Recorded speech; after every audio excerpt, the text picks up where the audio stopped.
Assalamualaikum warahmatullahi wabarakatuh. Halo adik-adik, kembali lagi di video pembelajaran kita hari ini.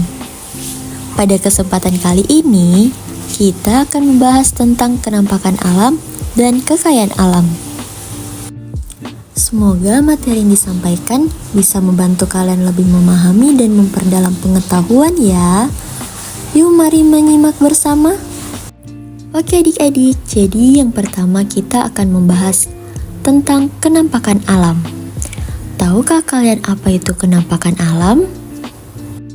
Ya, kenampakan alam merupakan segala sesuatu yang tampak di permukaan bumi, terbentuk secara alami tanpa campur tangan manusia. Kenampakan alam mencakup elemen-elemen seperti gunung, lembah, sungai, laut, hutan, padang pasir, danau, dan masih banyak lagi. Jadi, setiap bentuk ini lahir dari proses geologi dan perubahan lingkungan yang telah berlangsung selama jutaan tahun. Kenampakan alam juga terbentuk melalui berbagai proses alamiah, seperti aktivitas vulkanik, erosi, sedimentasi, dan gerakan tektonik. Proses-proses ini saling berinteraksi dan menghasilkan berbagai fitur alam dengan karakteristik yang berbeda di setiap wilayah. Jadi adik-adik, keindahan alam memang sepatutnya kita syukuri dan nikmati, karena setiap wilayah di belahan bumi ini memiliki keindahan dan karakteristik alamnya sendiri, dari mulai pegunungan yang banyak menyuguhkan keindahan alam yang asri, puncak-puncak gunung yang menunggu untuk didaki, kawah-kawah gunung yang siap untuk dieksplorasi, hingga pesisir pantai yang menyuguhkan keeksotisannya. Oke adik-adik, kita akan membahas tentang kenampakan alam, yaitu ada gunung dan pegunungan, dataran rendah, laut, pantai, sungai, dan danau waduk. Yang pertama ada gunung dan pegunungan. Gunung merupakan hamparan tanah yang lebih tinggi dari daerah di sekitarnya dengan ketinggian ribuan meter di atas permukaan laut. Ada gunung berapi dan gunung mati. Dan pegunungan merupakan kumpulan dari beberapa gunung yang memanjang dan menyambung membentuk barisan. Adapun pemanfaatan gunung dan pegunungan. Pemanfaatan gunung dan pegunungan ini antara lain untuk lahan perkebunan, kehutanan, maupun pertanian. Selain itu juga memanfaatkan masyarakat sekitar untuk daerah pariwisata, peternakan, maupun olahraga. Selanjutnya ada dataran rendah. Dataran rendah merupakan dataran luas yang memiliki ketinggian dari 0 sampai 200 meter di atas permukaan laut. Dataran rendah memiliki permukaan tanah lapang yang datar, landai, dan rata. Adapun contoh pemanfaatan dataran rendah antara lain, yang pertama yaitu ada lahan pertanian, perkebunan, lahan peternakan, dan perikanan, dan yang terakhir yaitu area perindustrian dan perekonomian. Selanjutnya ada laut. Laut merupakan kumpulan air asin yang sangat luas yang memisahkan benua yang satu dengan benua yang lainnya, dan juga memisahkan pulau yang satu dengan pulau yang lainnya. Laut adalah kumpulan air asin dalam jumlah yang banyak dan luas yang mengenangi dan membagi daratan atas benua atau pulau. Adapun pemanfaatan laut, yang pertama ada sumber pangan, kedua ada transportasi dan perdagangan, di mana menjadi jalur utama untuk transportasi barang antar negara, baik dalam kapal kargo maupun kapal penumpang. Yang ketiga ada sumber energi. Sumber energi ini menyimpan potensi energi besar seperti energi gelombang, pasang surut, serta energi angin lepas pantai.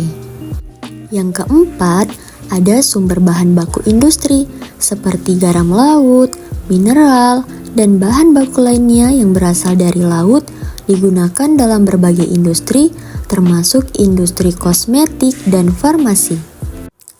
Yang kelima ada pariwisata dan rekreasi. Keenam ada pengaturan iklim. Dan yang ketujuh ada keanekaragaman hayati. Dan yang terakhir yaitu ada perikanan. Selanjutnya ada pantai. Pantai adalah wilayah yang menjadi batas antara daratan dan lautan.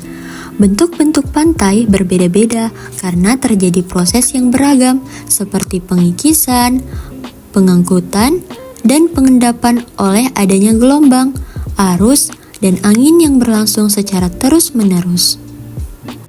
Adapun pemanfaatan pantai, yang pertama ada areal tambak garam, kedua daerah pertanian pasang surut, ketiga wilayah perkebunan kelapa dan pisang, dan yang keempat ada objek pariwisata, dan yang kelima daerah pengembangan industri kerajinan rakyat bercorak khas daerah pantai, dan yang terakhir ada sumber kehidupan bagi penduduk kawasan pesisir.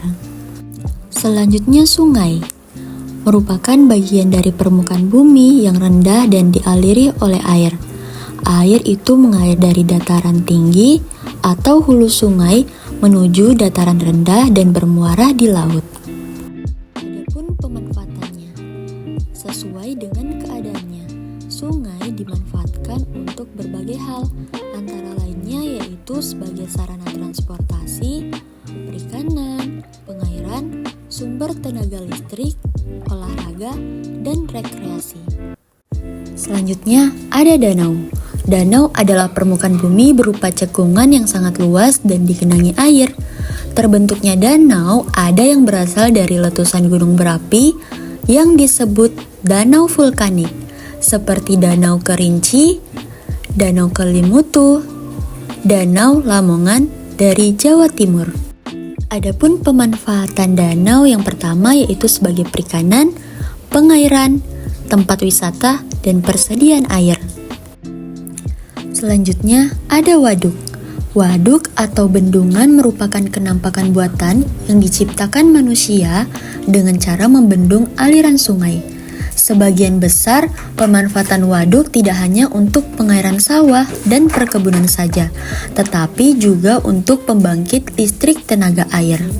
Contohnya itu seperti Bendungan Jatiluhur, Saguling, dan Cirata yang membendung aliran sungai Citarum di Jawa Barat, Bendungan Gajah Mungkur di Jawa Tengah, dan Bendungan Asahan di Sumatera Utara. Waduk, bendungan ini juga dapat dimanfaatkan untuk perikanan, air tawar, cadangan air, pengendali banjir, serta objek wisata. Selanjutnya kita akan membahas mengenai kekayaan alam. Kekayaan alam Indonesia sangatlah melimpah, menjadikan Indonesia sebagai negara yang memiliki sumber daya alam yang besar nomor 2 setelah Brazil. Kekayaan alam Indonesia sangatlah melimpah, mulai dari keanekaragaman flora fauna, gunung menjulang tinggi, ribuan pulau kecil, dan kekayaan dasar laut. Sumber daya alam yaitu segala sesuatu yang ada di dalam alam dan dapat dimanfaatkan untuk memenuhi kebutuhan serta kesejahteraan manusia. Contoh sumber daya alam yaitu ada sumber daya hutan, sumber daya lahan, sumber daya air, sumber daya tambang, dan mineral. Selanjutnya, ada pengelompokan sumber daya alam berdasarkan kemungkinan pemulihannya, yaitu ada sumber daya alam yang dapat diperbarui, sumber daya alam yang tidak dapat diperbarui, dan sumber daya alam yang tidak terbatas. Oke adik-adik, yang pertama kita akan membahas sumber daya alam yang dapat diperbarui. Sumber daya alam yang dapat tersedia kembali dalam waktu yang cepat sehingga tidak dapat habis. Yang kedua yaitu sumber daya alam yang tidak dapat diperbarui. Sumber daya alam yang pembentukannya berlangsung sangat lambat dalam waktu jutaan atau ratusan juta tahun. Misalnya itu seperti minyak bumi, gas alam, dan batu bara. Dan yang terakhir yaitu sumber daya alam yang tidak terbatas jumlahnya. sumber daya alam yang tidak akan pernah habis meskipun dipakai dalam jumlah yang banyak. Contohnya itu seperti sinar matahari, arus air laut, dan udara. Oke adik-adik, terima kasih sudah menyimak video pembelajaran kali ini. Semoga materi yang disampaikan bisa bermanfaat dan membantu pemahaman kalian ya. Sampai jumpa di video pembelajaran berikutnya. Assalamualaikum warahmatullahi wabarakatuh.